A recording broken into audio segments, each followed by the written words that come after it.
Hello दोस्तों, स्वागत है आप सभी का अपने YouTube channel GK and GS Raju Prajapat में। तो दोस्तों, हमने भारतीय इतिहास की क्लास शुरू की थी और भारतीय इतिहास के अंतर्गत हमने जो पहला टॉपिक लिया था वो लिया था सिंधु घाटी सभ्यता, और हमारा वह कल पूरा हो गया था। और हम जो आज का जो विषय शुरू करने जा रहे हैं वो जो हमारा दूसरा टॉपिक रहेगा वो रहेगा वैदिक सभ्यता। वैदिक सभ्यता। बात करें वैदिक सभ्यता तो इसका जो समय देखें, सबसे पहले इसका समय देखेंगे हम, तो यह 1500 ईसा पूर्व से 600 ईसा पूर्व की है। तो इसका विकास कब हुआ? 1500 ईसा पूर्व से 600 ईसा पूर्व इसका विकास हुआ। अब हम देखते हैं इसका उपनाम। क्या देखते हैं? उपनाम। कल हमने देखा था सिंधु घाटी सभ्यता का उपनाम कि इसे नगरीय सभ्यता कहा जाता है, लेकिन इसे ग्रामीण सभ्यता कहा जाता है। ग्रामीण सभ्यता कहा जाता है। अब हम बात करें तो वैदिक सभ्यता के अंतर्गत हम 4 वेदों का अध्ययन करने वाले हैं। 4 वेदों का हम वैदिक सभ्यता के अंतर्गत अध्ययन करने वाले हैं। इसमें ऋग्वेद, यजुर्वेद, सामवेद और अथर्ववेद, इन चारों वेदों का हम अध्ययन करेंगे। तो जो वेद है, तो वेद है क्या? बात करें हम वेद की कि वेद है क्या, इनका अर्थ क्या होता है? तो वेद का मतलब होता है ज्ञान। क्या मतलब होता है वेद का मतलब? ज्ञान। और जो वेदों की भाषा है वो कौन सी है? संस्कृत। कौन सी है? संस्कृत। तो वेदों का अर्थ ज्ञान होता है और इसकी जो भाषा है वो संस्कृत भाषा है। अब हम बात करें तो वेद क्या है? वेद एक श्रुति साहित्य है। श्रुति साहित्य है। साहित्य या संहिता है। क्या है? साहित्य या संहिता है। आगे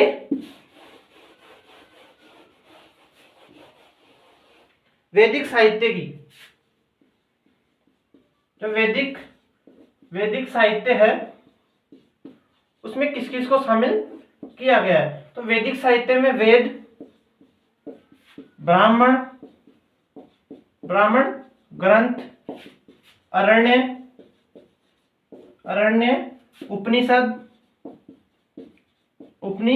उपनिषद और इसके अंतर्गत एक चीज यानी कि उपवेद। वेदों की क्या है? उपवेद। तो वैदिक साहित्य में उपवेद को शामिल नहीं किया गया है। उपवेद को शामिल नहीं किया गया है। तो वैदिक साहित्य में क्या क्या स्थित है, क्या क्या शामिल है? वेद, ब्राह्मण ग्रंथ, अरण्य, उपनिषद, ये किसमें शामिल है? ये वैदिक साहित्य में शामिल है। और वैदिक साहित्य में उपवेद को शामिल नहीं किया गया है।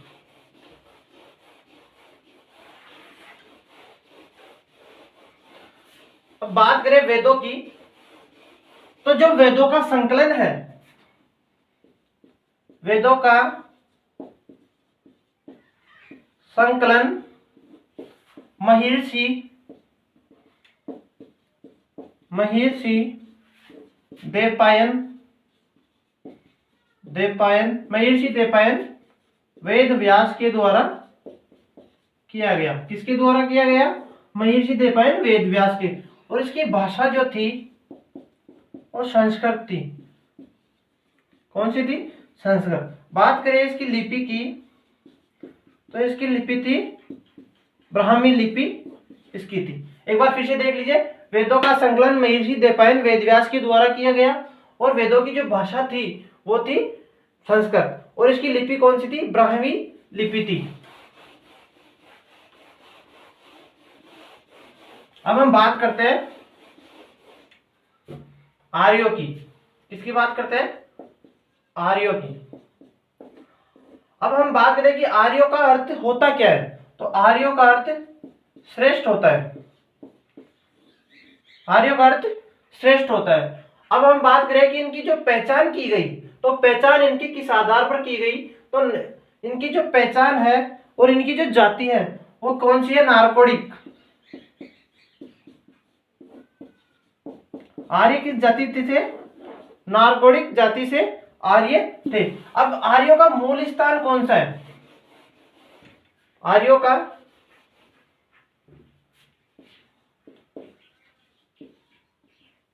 मूल स्थान, आर्यों का मूल स्थान कौन सा है।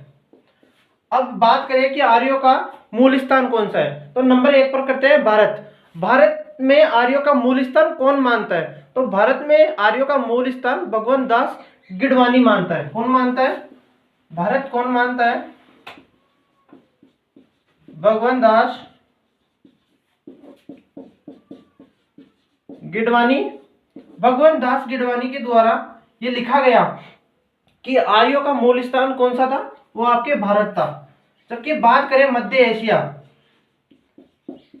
मध्य एशिया, तो मध्य एशिया कौन मानता है, मैक्स मुलर।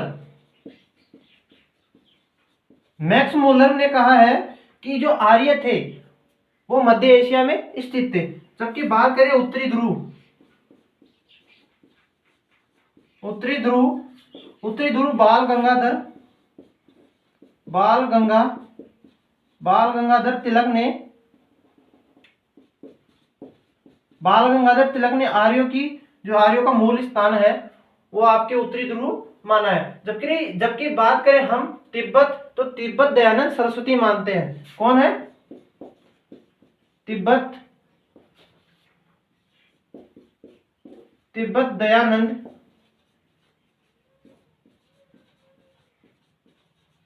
दयानंद सरस्वती जी क्या मानते हैं, तिब्बत को आर्यों का मूल स्थान मानते हैं। अब हम आगे देखते हैं।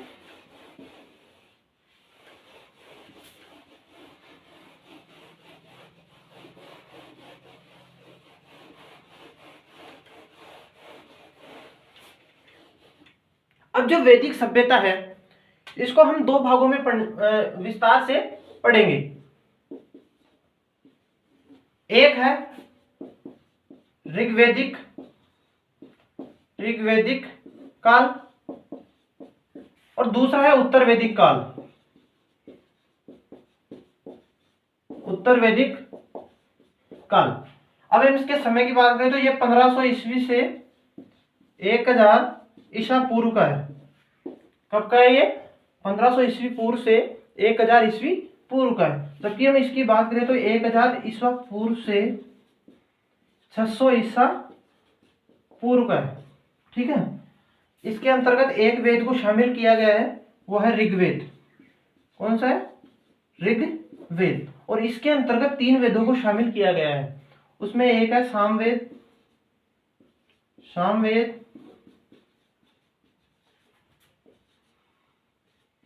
अथर्ववेद, सामवेद, अथर्ववेद और यजुर्वेद। कौन सा है, यजुर्वेद।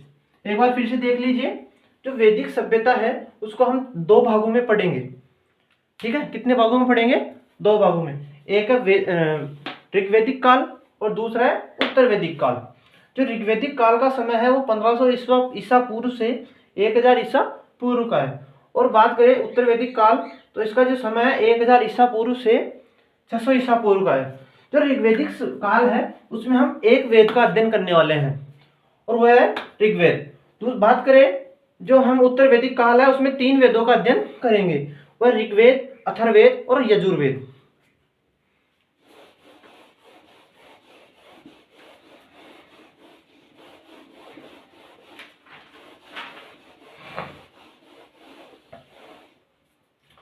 अब हम एक बात करते हैं, एक आपने सुना होगा वेद तरई, एक नाम सुना होगा वेद तरई।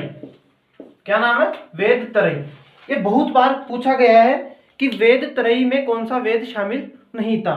काफी बार पूछा गया है कि वेद त्रयी में कौन सा वेद शामिल नहीं है। तो वेद त्रयी में 3 वेद शामिल है, वो है आपके ऋग्वेद,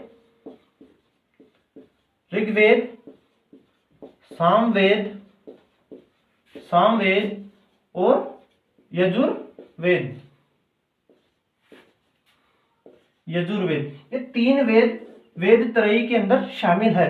लेकिन नोट लगाना है आपको, नोट लगा के लिखना है जो अथर्ववेद है, अथर्ववेद, जो अथर्ववेद है वो वेद त्रयी में शामिल नहीं है। इसको एक बार फिर से देख लीजिए, वेद त्रयी, एक शब्द आता है कि वेद त्रयी में कौन सा वेद शामिल नहीं है, वेद त्रयी में कौन सा वेद शामिल नहीं है। उसमें ऋग्वेद शामिल है, सामवेद शामिल है और यजुर्वेद आपके शामिल है। नोट लगा के लिखना है कि इसमें अथर्ववेद को शामिल नहीं किया गया है।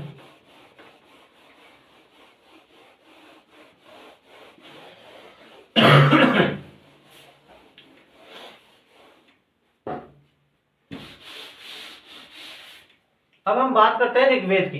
किसकी बात करेंगे? ऋग्वेद की।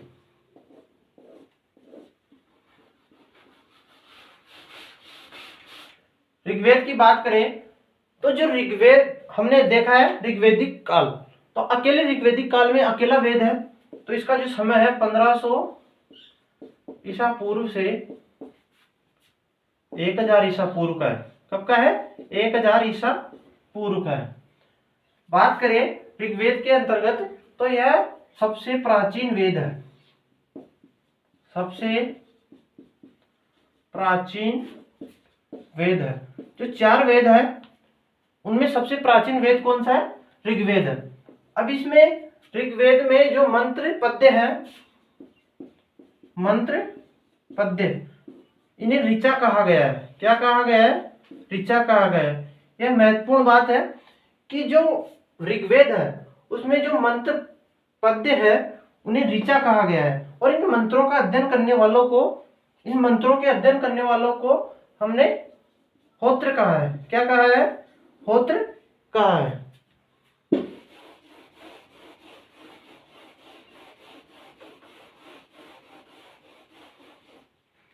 अब इसके आगे देख ले तो इसकी जो ऋग्वेद की रचना कहाँ हुई, तो इसकी रचना सप्त सैंधव प्रदेश, जो ऋग्वेद की रचना है वो आपके सप्त सैंधव प्रदेश में हुई। इसकी बात करें भाषा की तो इसकी भाषा कौन सी है? संस्कृत। कौन सी भाषा है इसकी? संस्कृत। और इसकी लिपि जो है ब्राह्मी लिपि है। कौन सी लिपि है? ब्राह्मी। भाषा की बात करें तो संस्कृत है। और इसकी जो रचना है, रचना कहाँ हुई है? सप्त सैंधव प्रदेश में ऋग्वेद की क्या रचना हुई है।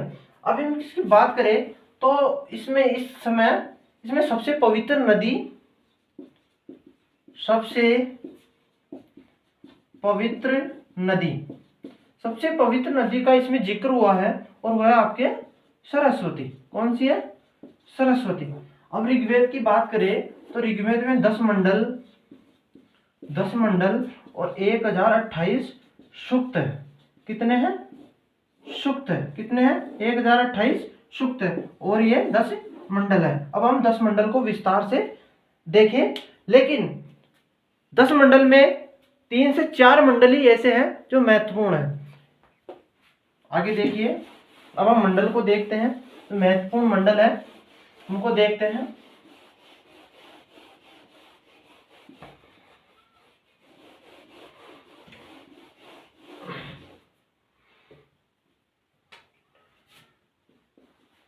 प्रथम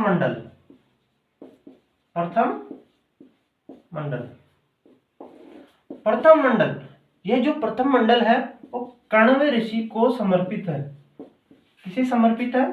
कण्व ऋषि को समर्पित है। या ध्यान रखना है, पहला ही मंडल है, पूछ सकता है एग्जाम में कि प्रथम मंडल किस ऋषि को समर्पित है, तो प्रथम मंडल कण्व ऋषि को समर्पित है। बात करें जो दूसरा मंडल है, दूसरा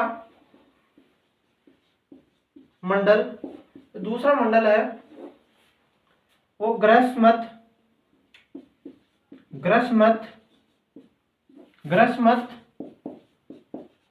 ऋषि को समर्पित है। किसे समर्पित है? ग्रसमत ऋषि को समर्पित है। बात करें तीसरे की, तो तीसरा जो मंडल है, पहला और दूसरा मंडल आपके हो गया, अब तीसरा मंडल अति महत्वपूर्ण है। तीसरा मंडल, तीसरा मंडल जो आपकी तीसरा मंडल है, वो इसमें गायत्री मंत्र का उल्लेख किया गया है। किसका? गायत्री, गायत्री मंत्र का उल्लेख किया गया है। और जो तीसरा मंडल है वो सूर्य, भगवान सूर्य को समर्पित है। भगवान सूर्य को समर्पित है, सैवृत। भगवान सूर्य का अन्य नाम क्या है? सैवृत को समर्पित है। तीसरा मंडल, इसमें गायत्री मंत्र का वर्णन किया गया है या गायत्री मंत्र का उल्लेख किया गया है। और जो तीसरा मंडल है वो भगवान सूर्य या सैवृत को समर्पित है। इसके बाद में हम बात करें कि जो हमारे प्रथम जो धर्म गुरु हुए हैं विश्वामित्र, प्रथम धर्म गुरु विश्वामित्र, प्रथम धर्म गुरु विश्वामित्र का इसमें वर्णन किया गया है। ठीक है, अब हम आगे देखते हैं।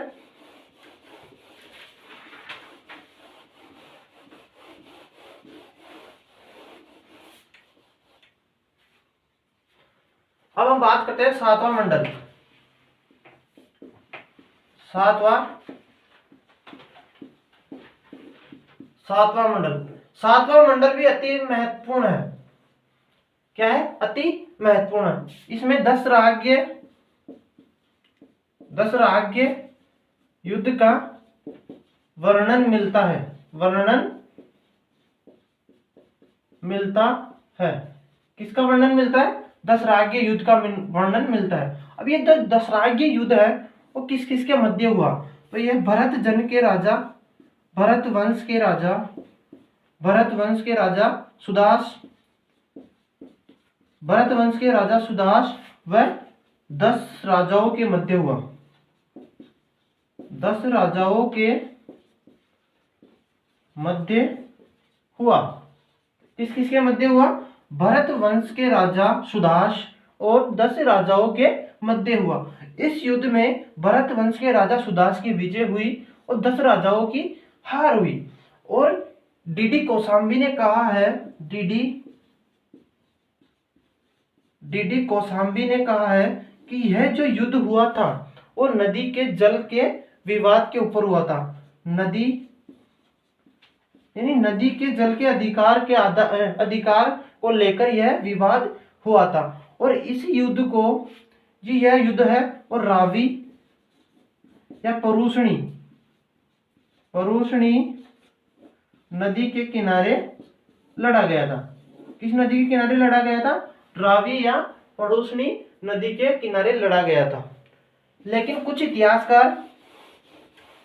इतिहासकारों का मानना है कि यह युद्ध जो है उस समय जो पुरोहित का पद था, पुरोहित का पद, उस पुरोहित के पद पर से भरत वंश के राजा सुदास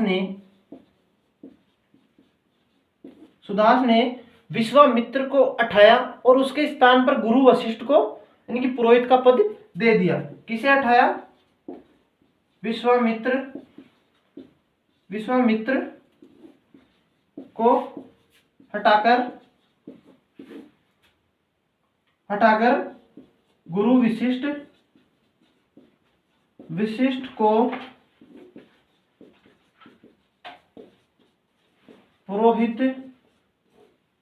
पुरोहित बनाने पर हुआ विवाद। क्या है? पुरोहित बनाने पर हुआ विवाद है। अब हम आगे बात करते हैं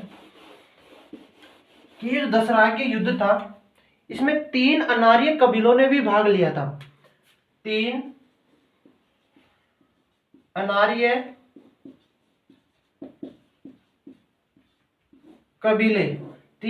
कबीलों ने भी भाग लिया था।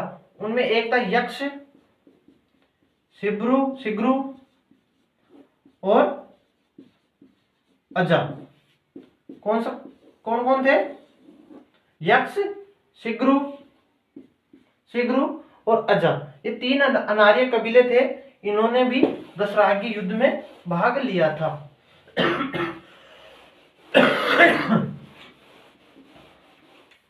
अब हम देखते हैं 10वां मंडल। कौन सा देखते हैं? 10वां मंडल। जो 10वां मंडल है इसे नदी सूक्त भी कहा गया है। क्या कहा गया है? नदी सूक्त भी कहा गया है। और इसमें कुल 42 नदियों का वर्णन किया गया है। कितनी नदियों का वर्णन किया गया है?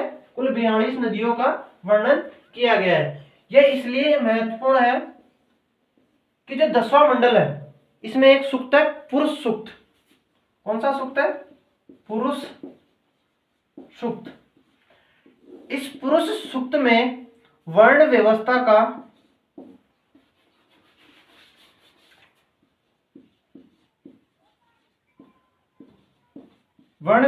का विचार किया गया है। और इसमें कहा गया है ब्राह्मण, वैश्य, क्षत्रिय और शूद्र। ब्राह्मण, वैश्य, क्षत्रिय और शूद्र, ये जो 4 वर्ण हैं उनका अवशेष या उनकी जानकारी हमें 10वें मंडल यानी ऋग्वेद के 10वें मंडल के पुरुष सूक्त से हमें यानी कि वर्ण व्यवस्था की जानकारी मिलती है।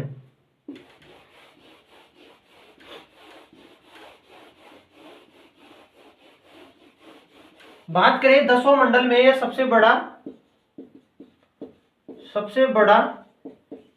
मंडल है। सबसे बड़ा मंडल है। साथ ही हम देख लेते हैं कि सबसे छोटा कौन सा था। तो सबसे छोटा दूसरा मंडल है। कौन सा है? दूसरा मंडल सबसे छोटा था। सबसे छोटा कौन सा था?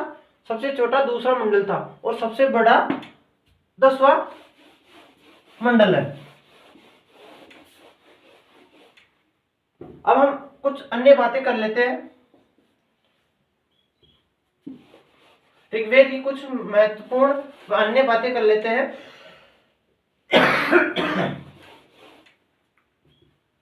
अस्तोमा सदगमय, आपने सुना होगा। अस्तोमा सदगमय, अस्तोमा सदगमय। जो अस्तोमा सदगमय है उसका वर्णन ऋग्वेद में ही मिलता है। ऋग्वेद में मिलता है।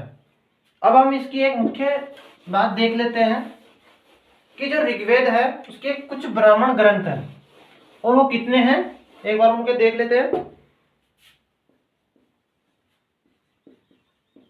ऋग्वेद के ब्राह्मण ग्रंथ, तो ऋग्वेद के 2 ब्राह्मण ग्रंथ हैं,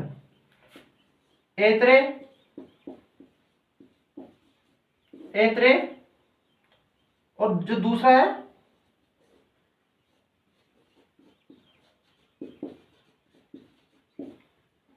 सखायान।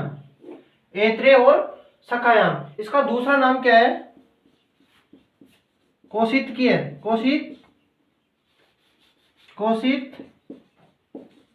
कौशितकीय। और जो ऐत्रेय है उसका दूसरा नाम है पंचिका।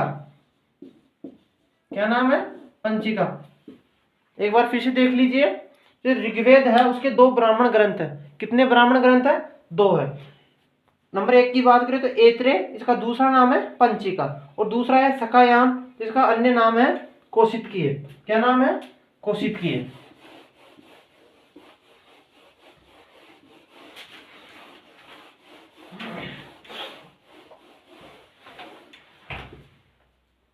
अब ऋग्वेद की कुछ प्रशासनिक शब्दावली और हम कुछ जो है प्रशासनिक इकाइयों के बारे में हम देख लेते हैं। तो प्रशासनिक शब्दावली में यहाँ पर कुछ प्रशासनिक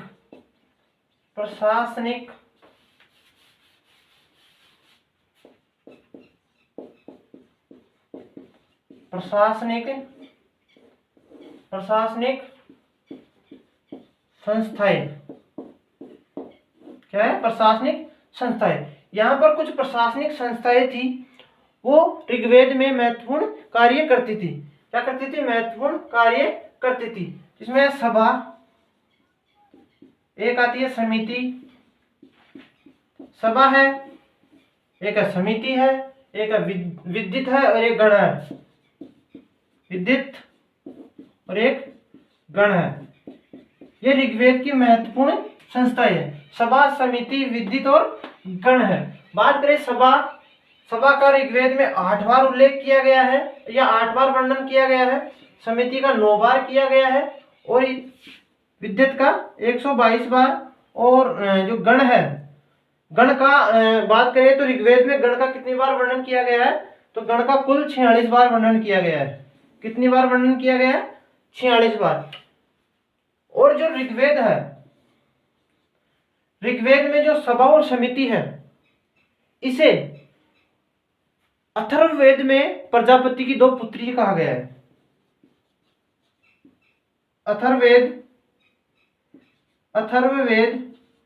अथर्ववेद में प्रजापति की 2 पुत्री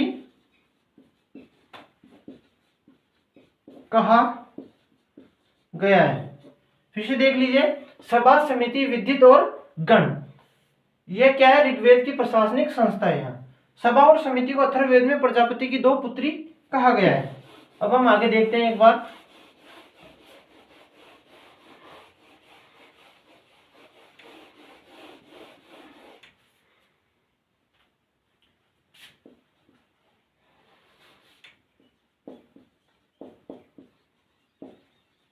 प्रशासनिक इकाई, जो प्रशासनिक इकाई थी ऋग्वेद में, उन्हें क्रम से ही याद करना है। क्रम से, जैसे कुल, ग्राम, विष और जन, इन्हें इसी प्रकार से याद करना है। कुल, ग्राम, विष, जन, कुल, ग्राम, विष, जन, कुल, ग्राम, विष, जन, कुल, ग्राम, विष, जन। तो कुल का मुखिया कौन होता था उस समय? तो कुल का मुखिया कुलपा था। ग्राम का मुखिया ग्रामणी था।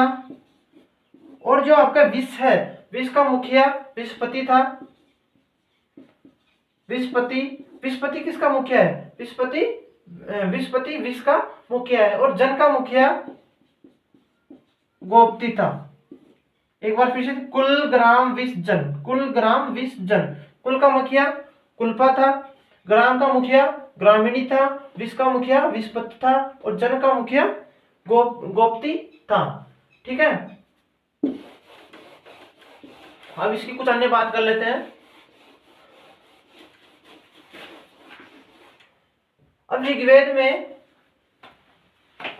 में घो या ऋग्वेद का देवता कौन सा था मुख्य? घो या घोष देवता का ऋग्वेद में वर्णन किया गया है। अब इनके व्यवसाय की बात करें तो ऋग्वेद में मुख्य व्यवसाय क्या था? व्यवसाय, किसकी बात करें? व्यवसाय। तो उस समय कृषि प्लस पशुपालन, इनका मुख्य व्यवसाय क्या था? पशुपालन और कृषि था। और बात करें तो यहाँ पर जो पशुपालन था उसकी कुछ अत्यधिक प्रधानता थी। पशुपालन की अत्यधिक प्रधानता थी। बात करें इसके साथ में तो ऋग्वेद में गाय का वर्णन किया है या गाय का जिक्र हुआ है। तो गाय को अगन्या कहा गया है। क्या कहा गया है? अगन्या। वेरी वेरी मोस्ट है कि गाय को क्या कहा गया है? तो गाय को अगन्या कहा गया है। इसके बाद हम बात करें तो यहाँ विधवा विवाह, पुनर्विवाह और अंतरजातीय विवाह का वर्णन किया गया है। इसमें विधवा विवाह है, पुनर्विवाह है,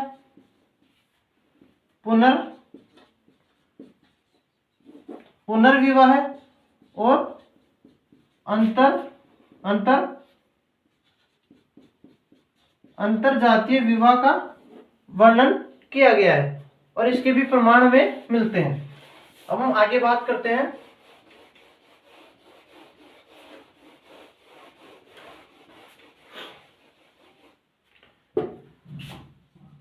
ऊनी वस्त्र का गढ़। ऊनी वस्त्र का